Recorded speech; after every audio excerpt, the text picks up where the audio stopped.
All right, you guys, so in this video demo, I want to outline some ways that you can take a good reference photo in your own home on your own.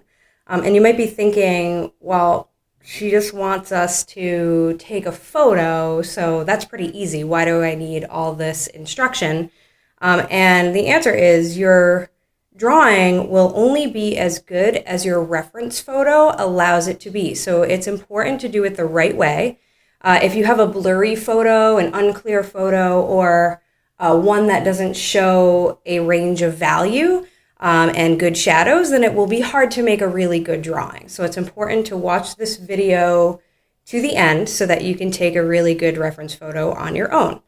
So starting here, I have a crumpled piece of paper, as you can see, and that is what our first value drawing is going to be of, is crinkled paper. So you just get a piece of printer paper if you want and crinkle it up. You could also get a piece of lined notebook paper. That's a little bit more challenging. You can see that this has lines and writing on it. So that'd be for somebody who wants a little bit more of a challenge. So if you're good at drawing, challenge yourself.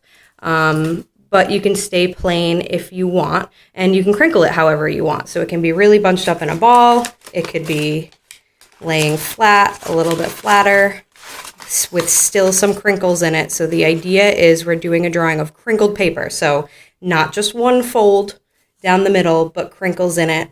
And you can see when you look at this that there are distinct planes of value and distinct shapes of value. So that's why we're starting with a crinkled piece of paper for our first drawing, so that we can really investigate those different shades and planes and shapes of value.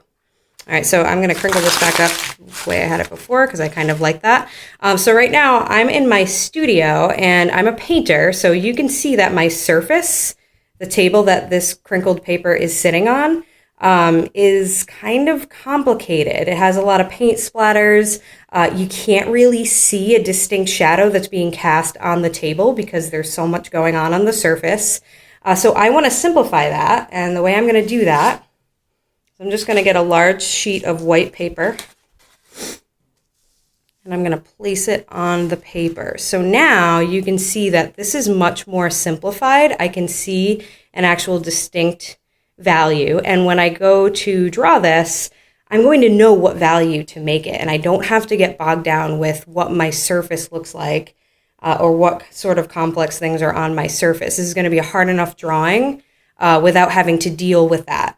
If you don't have access to a sheet of white paper, then you could get a sheet or a towel or any kind of fabric that is plain white, but stray away from anything that has a pattern on it or stripes. You don't want it to be complicated. So even if you only have access to a solid color piece of fabric or towel, the key is solid. It won't really matter what color it is because we'll be doing black and white drawing. All right, but the best thing is plain white surface. So any piece of paper will do. If you only have printer paper, you could put a few sheets down just to mask out whatever's happening on that surface there. So you can see that I've pared this down a little bit now by putting it on white. It's a lot less complex. And then also in my studio, I have two windows letting in natural light, and it's snowing out today, so it's really bright in here. And I could do a value drawing from this view right now with this particular light. You don't need extreme lighting to do a drawing. But I'm going to put my table lamp on right here, and you're going to notice a difference in the values. You can see how that changed dramatically. Now there are more distinct, really light values, really dark values. There's higher contrast. This shadow has gotten more intense. So I do suggest lighting your crumpled paper with a more direct light source. Either get really close up to a window. If you don't have a table lamp, any lamp in your house will do, but that will give more extreme values, more extreme light and dark, and it'll be a little bit easier to shade for our first value drawing.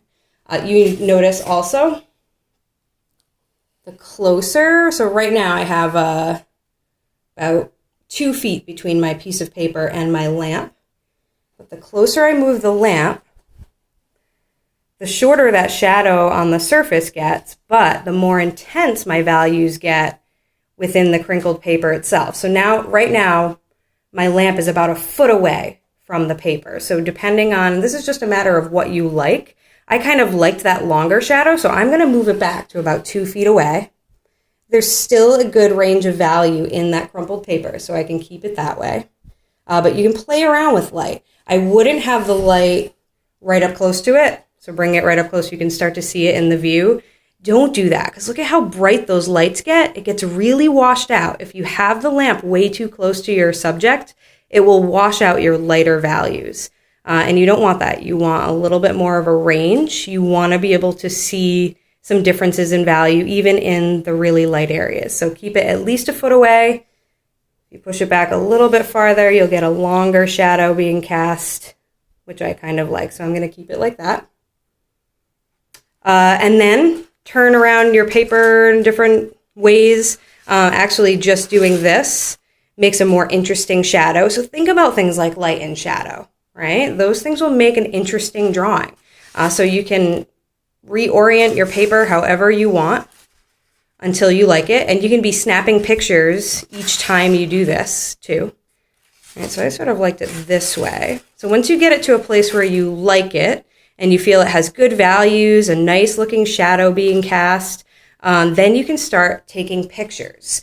So when you take a picture, you want to make sure that your flash is off, so no flash, and you want to make sure that you're being really still when you take the picture so that you don't get a fuzzy picture. And then we can always use our crop tools on our phones to crop in and also convert to black and white, because that'll help us make our value drawing. The other thing you want to think about too is try different orientations. So right now I'm bird's eye view. My camera's up here, right above my piece of paper. So that's what's called a bird's eye view, but you can try different angles as well. So I'm going to try to do this without shaking it as much as possible, but you can go at an angle like this. You can even get eye level with the paper, right? So you can see how that changes the view and makes it very different. I can see a little bit of the surface of my table, that complicated table in the background, but I can always just pretend it's not there when I'm drawing. As long as most of your crumpled paper is on that white surface, that should do. And then I could take a picture this way. I can hold it at different angles to see what's most interesting. Snap a bunch of pictures, no flash. And then you're done. Then what I'd like you to do is use your crop tool on your phone to crop your picture so that it is within a square format. The paper I'm going to be giving you to draw on will be square. Don't feel that you have to put your crinkled paper right smack dab in the middle of that square. You can move it over a little bit to allow your shadow to be in the view, right? So play around with different cropping too once you've taken your pictures. Make sure that you select a picture that is clear, not fuzzy, that has a good range of value. You don't want your lights to be too washed out. And if your shadows are so black that you can't see a good enough range of value in them, then you should try to retake the picture. Maybe bring the lamp a little farther away. Will help. And that's it.